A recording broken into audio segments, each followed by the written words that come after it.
Saya punya sebuah soal pertanyaan tentang matematika untuk anak SD. Begini soalnya. Pak Budi datang ke rumah sakit jam 8 pagi. Ternyata begitu sampai di rumah sakit, dokter belum ada. Kata petugas di sana, dokter akan datang jam 9 pagi. Pertanyaannya, berapa lama Pak Budi harus menunggu sampai dokter datang? Pilihannya A, 1 jam, B, 60 menit, C, 3600 detik. Menurut penjenengan semua, mana jawaban yang benar?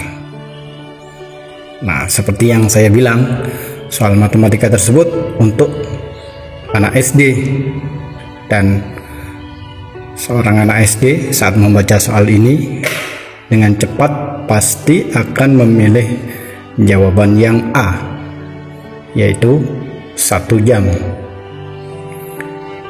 Jika kita menjawab A juga, berarti kita ini orang dewasa yang berpikir dengan cara berpikir anak SD.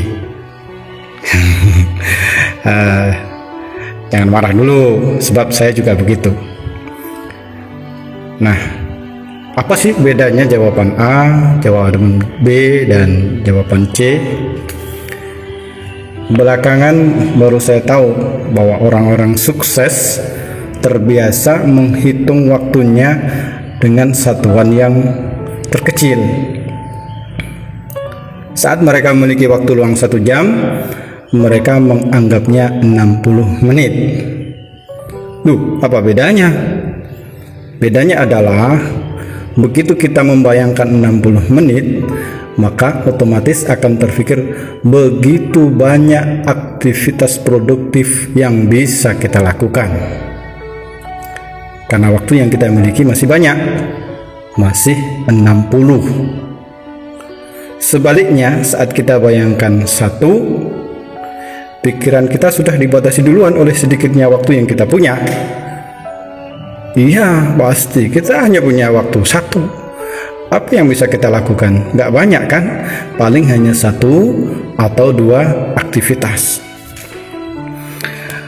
Oleh karena itu, untuk menjadi seorang muslim yang produktif, kita harus membiasakan diri menghitung waktu yang kita miliki dengan satuan terkecil.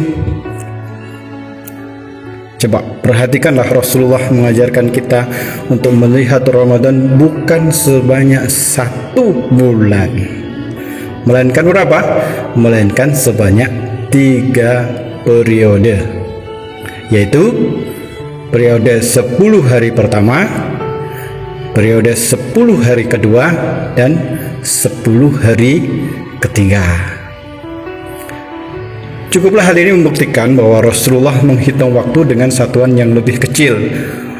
Ramadan dalam pandangan Rasulullah itu ternyata satuan waktunya 3, bukan 1. Hadis Rasulullah tentang penghitungan bulan Ramadan menjadi 3 diriwayatkan oleh Baihaqi, yang artinya bulan Ramadan awalnya adalah rahmat, pertengahannya maghfirah, ampunan, akhirnya adalah pembebasan dari api neraka.